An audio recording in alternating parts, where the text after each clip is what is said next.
Malabar cement, നമ്മുടെ സ്വന്തം cement. ഒരു കേരള സർക്കാർ ഉൽപ്പന്നം. മനം നിറച്ച് കടമ്പഴിപ്പുറം വായില്യാംകുന്ന് പൂരം. തിങ്ങിക്കൂടിയ പുരുഷാരത്തിന് ആനന്ദ കാഴ്ചകൾ സമ്മാനിച്ച പൂരം ആഘോഷിച്ചു. ജ്വലിക്കുന്ന കുംഭവേലിനെ വകവയ്ക്കാതെ ആയിരങ്ങൾ പൂരം ആഘോഷിച്ചു.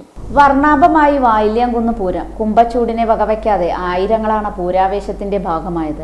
രാവിലെ ഗണപതി ഹോമം, വിശേഷാൽ പൂജകൾ എന്നിവ നടന്നു. തുടർന്ന് ഓട്ടൻതുള്ളൽ ഉണ്ടായിരുന്നു. വൈകിട്ട് കേരളത്തിലെ പ്രശസ്തരായ ഗജവീരന്മാരും പ്രഗത്ഭരായ വാദ്യകലാകാരന്മാരും അണിനിരുന്ന പകൽപൂരം പുരുഷാരത്തെ ആവേശത്തിലാക്കി. 4 പൂരങ്ങളും 4 മണിയോടെ ക്ഷേത്രസന്നിധിയിലെത്തി പ്രദക്ഷിണം വെച്ചതോടെ പകൽപൂരം സമാപിച്ചു. തുടർന്ന് യാത്ര, ബലി, ആറാട്ട് എന്നിവയ്ക്ക് ശേഷം കൊടിയിറങ്ങി. കൊടിയിറക്കത്തിന് ശേഷം കമ്പം കത്തിക്കലും ഉണ്ടായിരുന്നു.